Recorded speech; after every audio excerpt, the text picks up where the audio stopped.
जय माँ काली मित्रों, आपका मेरे चैनल माँ काली माँ दुर्गा शक्ति संवाद में स्वागत है।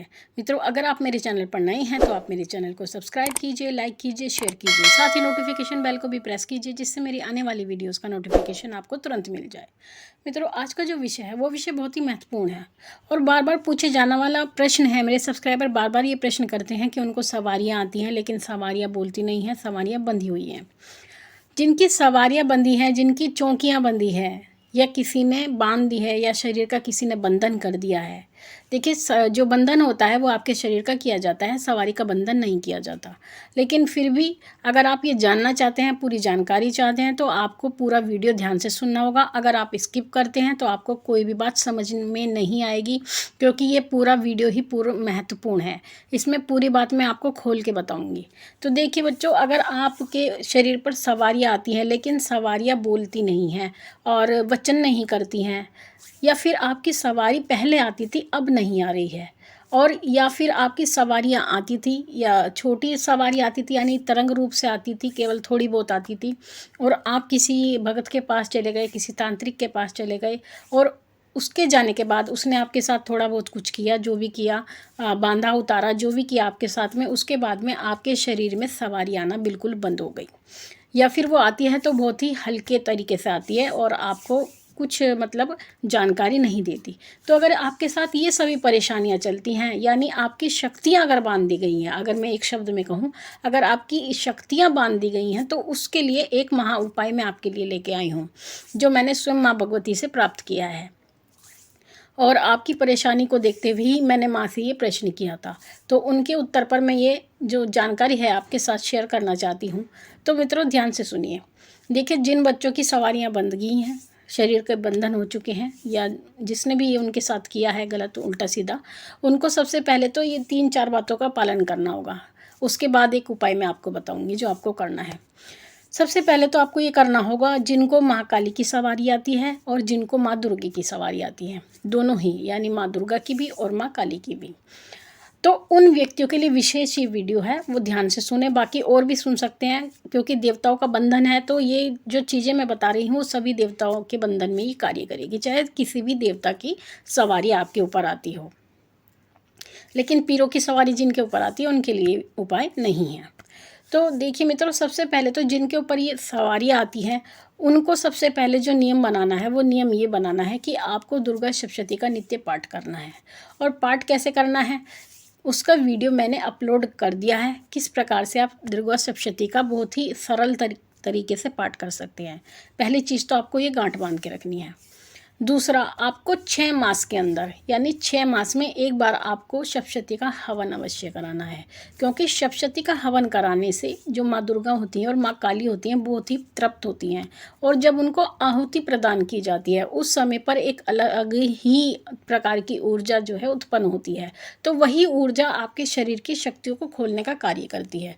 तो इसलिए आप कोशिश करें कि 6 मास में, यानी 6 मास में आप एक बार हवन अवश्य कराएं। लेकिन जिन बच्चों का सामर्थ्य नहीं है तो वो क्या कर सकते हैं, वो अपने ही घर में एक छोटा सा हवन स्वयं कर सकते हैं। उसके लिए मैं एक वीडियो अपलोड करके दूंगी कि जिन बच्चों का सामर्थ्य नहीं है वो किस प्रकार से छोटा सा हवन स्वयं कर सकते हैं।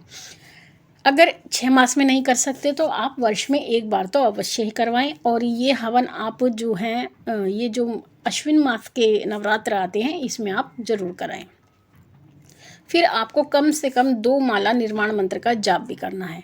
निर्वाण मंत्र की वीडियो मैंने अपलोड कर दी है, किस प्रकार जाप होगा, बिना गुरु के आप किस प्रकार जाप कर सकते हैं, उसका भी लिंक मैं आपको डिस्क्रिप्शन में दे दूँगी। अगर आपने वो नहीं सुनी है तो वो भी आप ध्यान से सुनिएगा।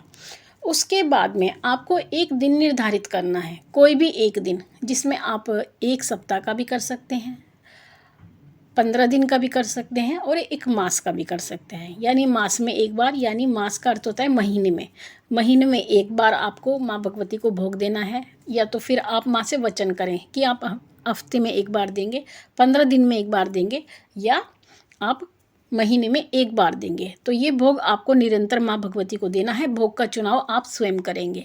जिसकी जैसी सामर्थ्य होती है आप उसको वैसा ही भोग देना होता है। सामर्थ्य से बढ़ के कोई कार्य नहीं किया जाता, ना ही माँ भगवती उसको स्वीकार करती हैं। तो सामर्थ्य में रहते हुए, लेकिन ऐसा ना करें जिनका सामर्थ्य है वो जानबूझ के न दें, फिर माँ भगवती उनको छोड़ती नहीं है। तो इस बात का ध्यान रखें। सामर्थ्य है तो सामर्थ्य से अच्छी प्रकार से भोग लगाएं। सामर्थ्य नहीं है तो माँ लौंग बताशे पर भी चलती है। तो आपको माँ को भोग देना है और भोग आपको स्वयं निश्चित करना है। फिर उसके बाद में आपको सवारी के नियमों का भी कड़ाई से पालन करना है, जिसके लिए मैंने वीडियो अपलोड कर दी है। उसका लिंक भी मैं आपको डिस्क्रिप्शन में दूंगी। सभी वीडियो अपलोड हो चुकी है, आप उनको ध्यान से सुनिएगा। उसके बाद जो भी नियम है उन सवारियों के नियमों का आपको पालन करना होगा। और उसके बाद में एक नियम आपको और बनाना है कि आपको प्रतिदिन काली चालीसा का पाठ करना ही करना है। जिनके ऊपर माँ दुर्गा की सवारी आती है, जिनके ऊपर माँ काली की सवारी आती है, उन व्यक्तियों को काली चालीसा का पाठ करना ही करना है। लेकिन जिन व्यक्ति को केवल माँ दुर्गा की ही सवारी आती है, माँ काली की सवारी नहीं आती, माँ दुर्गा वैष्णव रूप में जिनके साथ चलती है, उनको माँ दुर्गा चालीसा करना है। दुर्गा चालीसा उनको करना है। तो ये 6 नियम मैंने आपको बताए हैं। 6 नियम आपको कड़ाई से इनका आपको पालन करना है। अब आता है उपाय, जिससे आपकी जो शक्तियाँ होती हैं वो बंधी हुई हैं वो खुल जाती हैं। देखिए मित्रों, जो भी बंधन किया जाता है आपके शरीर पर, किसी प्रकार का भी कोई बंधन लगाया जाता है तो वो बंधन भोग के द्वारा लगाया जाता है। तो भोग के द्वारा जब बंधन लगाया जाता है तो भोग के द्वारा ही इस बंधन को खोला जाता है। तो वही भोग मैं आपको बताने जा रही हूँ कि आपको कौन सा भोग देना है, किस प्रकार आपको बंधे हुए शरीर को खोलना है। ये भोग आपको शनिवार के दिन देना है और शनिवार के दिन ये भोग आपको चलते दरिया में प्रवाहित करना है। यानी जहाँ पर नदी होती है या महानदी है, जैसे गंगा यमुना होती हैं, छोटी नदियाँ हैं, मतलब चलता हुआ जल होना चाहिए, वहाँ पर आपको ये सामान प्रवाहित करना है। तो अब आप सामान सुनिए। सामान में आपको 1.25 मीटर काला कपड़ा लेना है।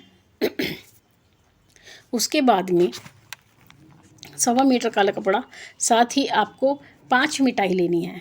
5 मिठाई में आपको काला गुलाब जामुन जो बिल्कुल काले रंग का होता है उसको ज़रूर रखना है और उसके ऊपर आपको 2 लौंग लगानी है। इस प्रकार से 5 मिठाई लेनी है। और उसके बाद में 2 जायफल और 5 पतासे आपको ये लेने हैं। और उसके बाद आपको 5 या 11 रुपये दक्षिणा भी अवश्य रखनी है। तो ये सभी सामग्री आपको काले कपड़े में रख लेनी है। और काले कपड़े में रखने के बाद में आप उसमें धागा भी लें। धागा आपको अपनी लंबाई के बराबर लेना है, यानी सिर से पैर तक आपको काला धागा नाप लेना है। और नापने के बाद में उसको जितना लंबाई का धागा है उसको भी उसके साथ में रखना होगा। तो इस प्रकार से रखने के बाद में आपको ये सभी सामग्री अपने ऊपर से 7 बार उतार करके चलते दरिया में या कोई भी नदी है जो चलती हुई हो, यानी पानी बहता हुआ होना चाहिए, रुका हुआ पानी नहीं होना चाहिए। तो चलते दरिया में आपको ये सभी सामान शनिवार के दिन प्रवाहित कर देने हैं। और ये कार्य आपको 8 बजे के आसपास सुबह के समय या फिर शाम को 4 बजे के आसपास, 4 से लेके 5 बजे तक, 4 से लेके 5 बजे तक आपको ये कार्य कर देना है शाम के समय, और सुबह 8 बजे के आसपास अगर आप सुबह करना चाहते हैं। तो ये कार्य आपको 7 शनिवार करना है। 7 शनिवार करने के बाद आपको स्वयं अनुभव होगा कि आपको दर्शन भी माँ भगवती के होंगे। आपके शरीर में अलग प्रकार की ही ऊर्जा आपको महसूस होगी। तो ये छोटा सा उपाय है, 7 शनिवार आपको करना है। माता रानी ने चाहा तो आपकी जो बंधन लगे हुए हैं वो बंधन आपके शरीर से अवश्य ही खुल जाएंगे। माता रानी आपके ऊपर पूरी कृपा करेगी। माता रानी खुल कर आएंगी, वचन भी करेंगी। तो इस प्रकार से ये महा उपाय आपको करना ही करना है। उसके बाद आपकी जो सवारी खुलकर आती है तो आपको यथाविधि जिस प्रकार से जो मैंने 6 नियम आपको बताए हैं उनका आपको लगातार पालन करते रहना है। ये नहीं है कि अगर आपकी सवारी खुलकर आ गई है तो जो ऊपर बताई गई बातें हैं, जो नियम मैंने अभी बताए हैं, आप उनका पालन करना छोड़ दें। अगर आप उनका पालन नहीं करेंगे तो फिर त्रुटियों के कारण से सवारी स्वयं भी बंध जाती है। तो इस बात का आपको मित्रों विशेष ध्यान रखना है।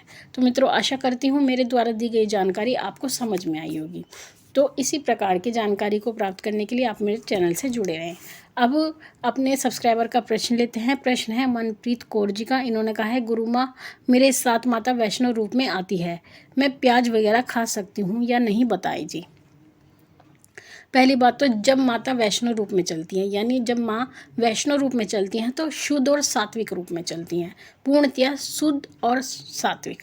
अगर आप तामसिक चीज़ों का सेवन करते हैं तो वही स्थिति बनती है, आपकी शक्तियाँ बंधने लगती है और सवारी आपको धीरे धीरे करके आना बंद हो जाती है, यानी सवारी आपकी लोप हो जाती है। तो आपको प्याज और लहसुन के सेवन से तो बिल्कुल बचना ही बचना है। कोशिश ये करनी है कि आप बिल्कुल भी लहसुन प्याज का सेवन ना करें। अगर कहीं परिस्थिति जन्य ऐसी स्थिति होती है कि आप मतलब चाहकर भी नहीं खा पा रही हैं, जैसे कहते हैं आपको स्वच्छ खाना नहीं मिल पा रहा है और आप ये तामसिक भोजन नहीं करना चाहती, तब ऐसी परिस्थिति में आप माफ़ी मांगकर माँ से तब ग्रहण कर सकती है। अन्यथा कोशिश यही करें कि ना खाएं, तब आपकी सवारी और भी निखर के आएगी। अगला प्रश्न है शिवांश डबल पहाड़ी जी का। इन्होंने कहा है, गुरु माँ जय माता दी। माँ 9 दिन के फास्ट रखे हैं, अखंड ज्योत भी जलाई है। 3 व्रत में अचानक पूजा करने के कुछ देर बाद पूरा अखंड ज्योत में आग लग गई और पूरी ज्योत जलकर बुझ गई। मैं बहुत डर गई हूँ और बहुत टेंशन में हो रही हूँ। माता रानी की क्या संकेत हैं, बताएं प्लीज़ माँ। देखिए बच्चे, जिन बच्चों के साथ में ऐसी परिस्थिति होती है, क्योंकि अखंड ज्योत में आग लगना कोई छोटी बात नहीं होती। अगर ये परिस्थिति आपके घर में बनी है तो ये परिस्थिति संतोषजनक नहीं है। आपके घर में कोई ना कोई भयंकर नकारात्मक ऊर्जा है या काला जादू या तंत्र टोटका किसी प्रकार का आपके घर में हुआ है, जिस कारण से आपकी अखंड ज्योत में आग लगी है। तो इसके लिए आप अपने घर का इलाज करवाएं, किसी अच्छे भगत से मिलें, तो माता रानी आपकी जो परेशानी है उसको अवश्य ही दूर करेगी। लेकिन हाँ, जो अखंड ज्योत में आग लग गई है आप उसको दोबारा से प्रज्वलित करें, माता रानी से क्षमा प्रार्थना करें और माँ से अखंड ज्योत की रक्षा करने के लिए भी प्रार्थना करें। तो आपकी अखंड ज्योत माता रानी स्वयं उसकी रक्षा करेंगी और वो पुनः प्रज्वलित हो जाएगी। तो मित्रों, आशा करती हूँ आपको ये जानकारी भी मिली होगी, अपने प्रश्नों के उत्तर भी मिले होंगे। माता रानी से यही प्रार्थना करती हूँ कि वो आपके भंडारे भरती रहे, आपकी सभी मनोकामनाओं को वो पूर्ण करती रहे। आपसे फिर मिलूंगी अपनी अगली वीडियो में, तब तक के लिए जय महाकाली, जय महाकाल।